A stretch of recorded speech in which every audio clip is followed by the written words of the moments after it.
Welcome to WBCS guide YouTube channel.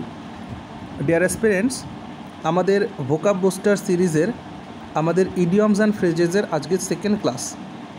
এই ক্লাসের যাবতীয় যে ইডিয়মসগুলো রয়েছে সেটা PDF আকারে তোমরা পেয়ে যাবে। এই চ্যানেলে এই ভিডিওর ডিসক্রিপশানে আমাদের টেলিগ্রাম গ্রুপের লিঙ্ক দেওয়া আছে, ওখানে জয়েন হয়ে যাবে। ওখানে আমি ক্লাসের পরে এই PDFটাকে দিয়ে দেবো ওখানে। ওকে, ঠিক আছে, চলো আমরা প্রত্যেকটা ক্লাসে 20টি করে ইডিয়মস দেখছি। আমাদের লক্ষ্যমাত্রা রয়েছে যে 1000 ইডিয়মস আমরা দেখব, যেটা WBCS থেকে শুরু করে ব্যাংকিং বলো বা SSC বলো সব কিছুর জন্য ইম্পর্ট্যান্ট হবে। ওকে, ঠিক, চলো। প্রথম ইডিয়মস রয়েছে অ্যাজ দ্য ক্রো ফ্লাইজ। ঠিক আছে, দেখো কাকের উড়ে যাওয়া। কাক কীভাবে ওড়ে? কাক কিন্তু সোজা ওড়ে, ঠিক আছে না? এই জন্য অ্যাজ দ্য ক্রো ফ্লাইজ এটা যখন বলা হচ্ছে, এটার মানে হচ্ছে ইন আ স্ট্রেট ওয়ে, সোজা পথে এটা বলতে চাওয়া হচ্ছে। ওকে, চলো next. She paid a flying visit to Mumbai to see her ailing father. এখানে দেখো কিছু কিছু ওয়ার্ড একটার সাথে একটা গায়ে লাগানো আছে, আবার কিছু কিছু ওয়ার্ড একটু আলাদা করে রাখা আছে। আশা করছি এটা তোমরা নিজেরা দেখলে বুঝতে পারবে যে কী লেখা আছে এখানে। ওকে, তাহলে she paid a flying visit to Mumbai to see her ailing father. সে মুম্বাইতে গিয়েছিল তার অসুস্থ বাবাকে দেখতে। হার এইলিং ফাদার, এইলিং কথার অর্থ অসুস্থ। তো এখানে ফ্লাইং ভিজিট এটা একটা ইডিয়মস। এর মানে কি? দেখো ফ্লাইং ভিজিট মানে কি?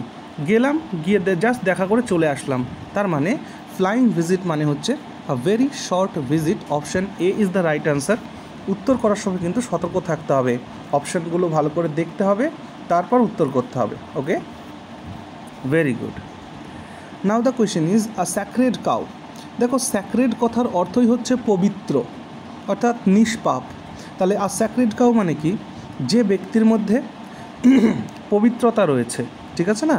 অর্থাৎ আ সেন্টলি পারসন, এখানে একটা শব্দ রয়েছে, কিন্তু মনে রাখবে আ স্যাক্রেড কাউ মানে হচ্ছে এমন ব্যক্তি যে ব্যক্তিকে কখনো ক্রিটিসিজম করা যায় না, যাকে কখনো সমালোচনা করা যায় না। So option A is the right answer. Okay, তাহলে আ স্যাক্রেড কাউ মানে কি? আ স্যাক্রেড কাউ মানে a person never to be criticised, এমন ব্যক্তি যাকে কখনো সমালোচনা করা যায় না, অর্থাৎ সমালোচনার ঊর্ধ্বে যে মানুষ তাকে আ স্যাক্রেড কাউ বলা হয়। ওকে, আচ্ছা next. He has made a dogs breakfast. দেখো ডগস ব্রেকফাস্ট মানে কি? ডগস ব্রেকফাস্ট যে দেখবা কুকুর যখন খাবার খায় তখন সমস্ত কিছু এদিক ওদিক ছড়িয়ে ছিটিয়ে ফেলে রাখে। তো আর ডগস ব্রেকফাস্ট মানে কি? একটা এলোমেলো একটা ব্যাপার, ছড়িয়ে ছিটিয়ে রাখা ব্যাপার। তার মানে এখানেও তুমি দেখতে পাচ্ছ যে option A are total mess. ঠিক আছে, ডগস ব্রেকফাস্ট মানে কুকুরের ব্রেকফাস্ট মানে কি? Are total mess. আমি আগের ক্লাসেও বলেছি, এই ক্লাসেও বলছি, ইডিয়মস তার লিটারাল মিনিং হয়, আবার তার অন্য অর্থে মিনিং হয় কিন্তু। হ্যাঁ, দুটো জিনিসকে আমাদের মাথায় রেখে এগুলোকে দেখতে হবে। চলো next. The shopping mall is a beehive of activity. দেখো বিহাইভ একটা ইডিয়মস। দেখো হাইভ মানে কি বলো তো? হাইভ মানে হচ্ছে চাক, আর বিহাইভ মানে কি? বিহাইভ মানে হচ্ছে মৌচাক। তাহলে মৌচাক দেখবা যখন তোমরা, মৌচাকে সবসময় মৌমাছিগুলো কর্মরত অবস্থায় থাকে। তার মানে বিহাইভ কথার অর্থ হচ্ছে এমন একটা প্লেস যেখানে সবাই বিজি, সবাই যেখানে ব্যস্ত রয়েছে, সবাই যেখানে কর্মচঞ্চল রয়েছে। তার মানে আ বিহাইভ মানে হচ্ছে a busy place. A busy place, option A is the right answer here. Okay, চলো next. When it comes to dancing he is all thumbs. ঠিক আছে, বলছে নাচের কথা যখন আসে তখন সে সেই নাচে একদমই অপটু ব্যক্তি। অল থামস মানে কি? অল থামস মানে একটা অকওয়ার্ড পার্সোনালিটি বা ক্লামজি বলতে পারো। অপশান এ এখানে উত্তর হয়ে যাবে ক্লামজি। ক্লামজি মানে কি? একদম হাবাগোবা বলতে পারো, বা যে কোনো কাজে পটু নয়। হ্যাঁ, তাহলে অল থামস মানে কি? অল থামস মানে হচ্ছে অপটু ব্যক্তি, অর্থাৎ নাচের কথা আসলেই সে যেন কেমন জুবুথুবু হয়ে পড়ে, ক্লামজি হয়ে পড়ে, ঠিক আছে না? অকওয়ার্ড হয়ে পড়ে। ক্লিয়ার? Very good. চলো next. He is as daft as a brush, don't believe a word what he says. বলছে সে একজন as a daft as a brush, so don't believe a word of what he says. দেখো daft কথার অর্থ কি? ডাফট কথার অর্থ হচ্ছে বোকা বা হাবাগোবা। তাহলে বলছে যে ফুল, অ্যাকচুয়ালি বলতে পারো যে ডাফট মানে হচ্ছে ফুল, বোকা। তাহলে একজন ডাফটের কথা তুমি বিশ্বাস করো না। সো এখানে কি অপশান আছে বলো তো? Really silly. Yes, option B is the right answer here. That is as daft as a brush, মানে একদম ব্রাশের মতন একটা বোকা বা ভোতা যাই বলো না কেন, এটা উত্তর হয়ে যাবে that is really silly. Okay, now next. I shall always remember my alma mater with gratitude. আমি সর্বদা মনে রাখবো বা স্মরণ করব আমার অ্যালমা ম্যাটারকে, হ্যাঁ, উইথ গ্র্যাটিটিউড, কৃতজ্ঞ চিত্তে। তো অ্যালমা ম্যাটার মানে কি বলো তো? অ্যালমা ম্যাটার মানে তোমার সেই সমস্ত স্কুল বা সেই সমস্ত শিক্ষা প্রতিষ্ঠান যেখান থেকে তুমি শিক্ষা গ্রহণ করেছো। তার মানে option B is the right answer, alma mater, that is institution on where I got or you got education. ঠিক আছে না? তো অ্যালমা ম্যাটার খুব ইম্পর্ট্যান্ট।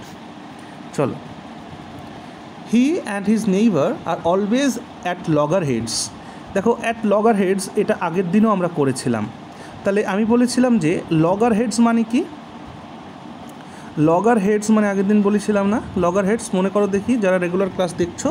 লগর হেডস মানে কি? লগর হেডস মানে হচ্ছে বোকা বা মাথা মোটা। লগর হেডস মানে মাথা মোটা ব্যক্তি। তাহলে মাথা মোটার সঙ্গে যখন তুমি ডিল করবে কোনো কিছুতে, তাহলে সেই ক্ষেত্রে তোমার তার সাথে কখনো তুমি এগ্রি করতে পারবে না, অর্থাৎ disagreeing on everything. Okay, বুঝতে পারছো? তাহলে he and his neighbour are always at loggerheads মানে ডিসএগ্রিং এভরিথিং। যে কোনো তুমি এবং সে এবং তার প্রতিবেশী সবসময় নিজেদের যা বাকবিতণ্ডা হতো তাতে একে অপরকে ডিসএগ্রি করতো, মানে কার কথা কেউ মানতো না আর কি। চলো next. Your report of the matter is all moon sign.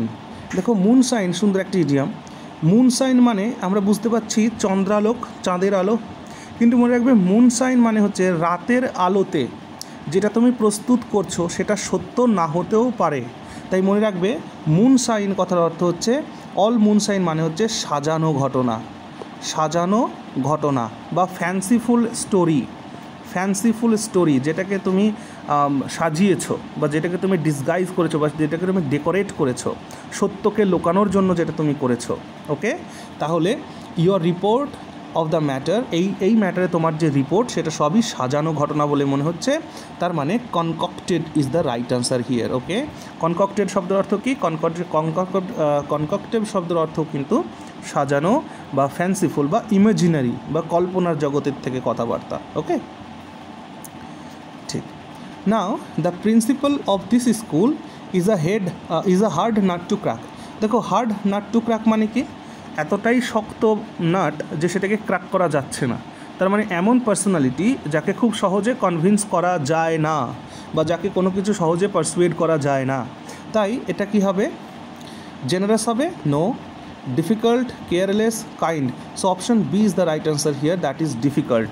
Okay, difficult মানে খুব কঠোর ব্যক্তি বা খুব কঠিন হৃদয়ের ব্যক্তি, যার মন গলানো এত সহজ নয়, hard nut to crack. Okay, চলো next.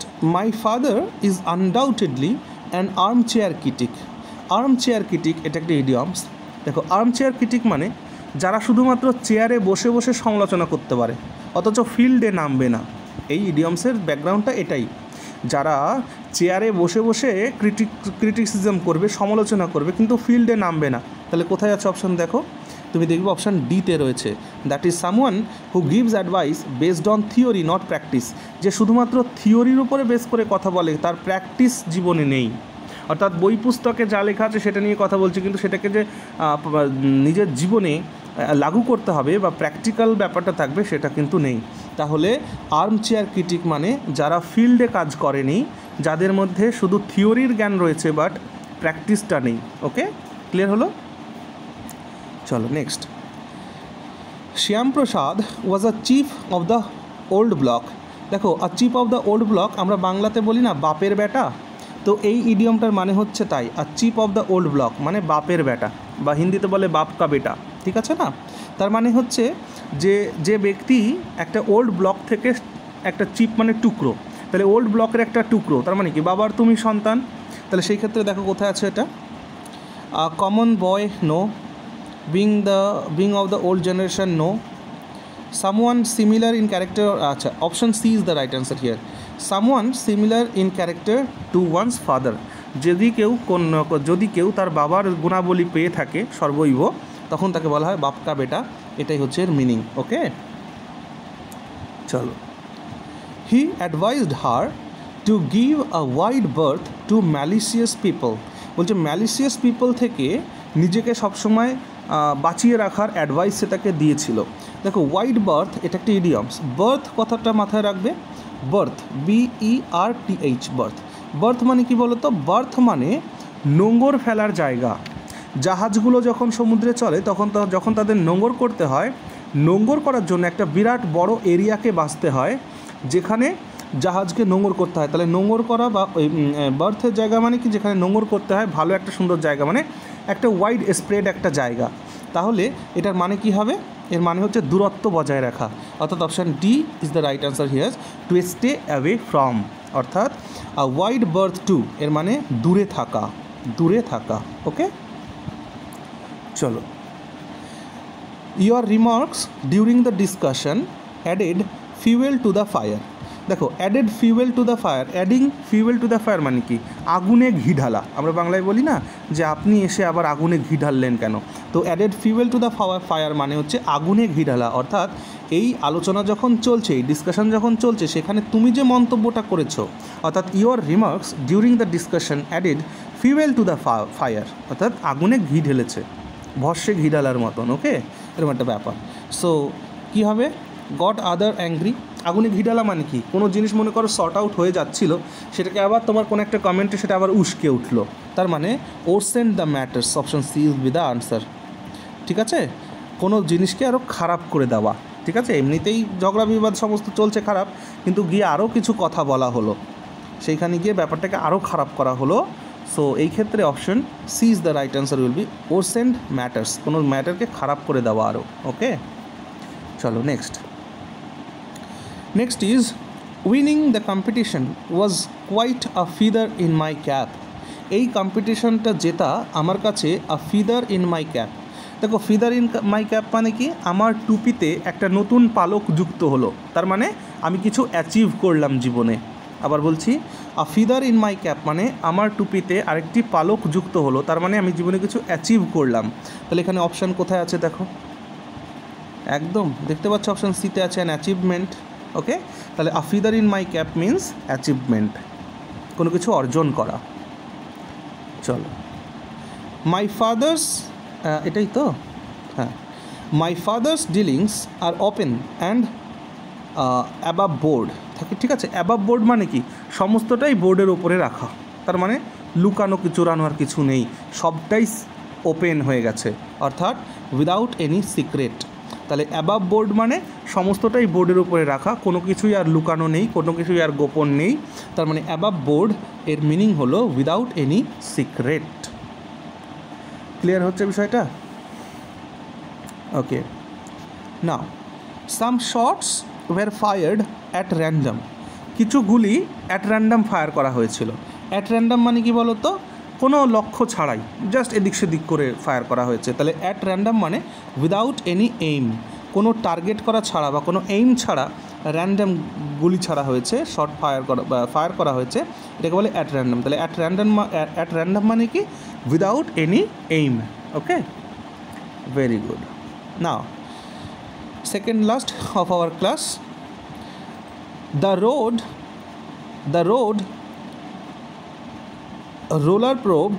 roller proved to be a white elephant for Mr. Raman. একদমই তাই। আমরা সেই ছোটোবেলায় ইঞ্জিন ট্রাবল বলে একটা গল্প পড়েছিলাম ক্লাস 10-এ, যারা মোটামুটি 90s কিড যারা, তারা বলতে পারবে যে ইঞ্জিন ট্রাবল বলে একটা গল্প আমাদের ছিল, যে এক ভদ্রলোক একটা মেলাতে গিয়ে সে একটা লটারি কেটেছিল, সেই লটারিতে সে একটা রোড রোলার পেয়েছিল প্রাইজ হিসেবে, এবং সেইটা সেখান থেকে নিয়ে যাওয়া একটা ঝক্কি, আলটিমেটলি তার সেটা নিয়ে কোনো কাজই হয়নি, বরঞ্চ আরও অর্থ নষ্ট হয়েছে। আর সেই গল্পের উপরে বেস করেই তৈরি হয়েছিল একটি সিনেমা খাট্টা মিঠা বলে, না, যেখানে অক্ষয় কুমার, জনি লিভার এরা অভিনয় করেছিল। হ্যাঁ, তাহলে আ হোয়াইট এলিফ্যান্ট মানে কি? এমন পজিশন, এমন জিনিস যা দামি কিন্তু কাজের না। আবার বলছি, এমন কোনো পজিশন, এমন কোনো সম্পদ তোমার কাছে রয়েছে যেটা প্রচুর দামি কিন্তু সেটা তোমার কোনো কাজেই লাগে না, সেটাকে বলা হয় আ হোয়াইট এলিফ্যান্ট। তাহলে কি হচ্ছে অপশানে, দেখে নাও তো কোনটা হবে। An exotic beast of burden, an albino, কোনটা উত্তর হচ্ছে বলো তো দেখি। Option C is the right answer, a burdensome position. এমন একটা পজিশন যেটা তোমার এখন দায়গ্রস্ত হয়ে পড়েছে, যা তোমার কাজে লাগছে না। Okay, option C will be the right answer here. চলো next. The students were all ears when the speaker started talking about the changes in the exam. আচ্ছা, যখন স্পিকার এই পরীক্ষার কী কী পরিবর্তন হয়েছে এই সম্পর্কে যখন বলা শুরু করেছে, তখন সমস্ত ছাত্ররা অল ইয়ার্স ছিল। অল ইয়ার্স মানে কি বলো তো? সবাই কান দিয়ে শুনছিল, মানে সবার কানটা অ্যাক্টিভ ছিল। তার মানে অল ইয়ার্স মানে অ্যাটেন্টিভ হওয়া, মনোযোগী হওয়া। অল ইয়ার্স মানে মনোযোগী হওয়া। যখন ইডিয়মস এই সেন্টেন্সের মধ্যে দেয় তখন এটাকে সলভ করা খুবই সহজ হয়, কারণ সেন্টেন্স পড়লে তার একটা মানে বোঝাই যায় যে এখানে কি বলতে চাওয়া হয়েছে। তো বাকি এরম করে করে আমরা 1000 ইডিয়মসকে কিন্তু কমপ্লিট করে ফেলবো। আর আমি আশা করছি একবার এই ভিডিওটা দেখার পর যে কোনো ইডিয়মস তোমরা কিন্তু পেরে যাবে। বিষয়টা হচ্ছে, এই ইডিয়মসের যে পিডিএফটা আমি তোমাদেরকে প্রোভাইড করছি, সেই পিডিএফটাতে কিন্তু উত্তর দেওয়া থাকবে না। তাই ক্লাসটা দেখলে তারপর টেলিগ্রাম গ্রুপে চলে যাবে, সেখান থেকে পিডিএফটাকে ডাউনলোড করে নিয়ে নিজে সলভ করবে। তাহলে ক্লাস দেখার পরে নিজে যখন সলভ করবে দেখবে সবকটা উত্তর তুমি যখন পারছো, তার মানে ক্লাস দেখাও হয়ে গেল, সাথে প্র্যাকটিসটাও হয়ে গেল। এইভাবে নিজেদের প্রিপারেশনটাকে তৈরি করে নাও। ওকে, থ্যাংক ইউ ভেরি মাচ।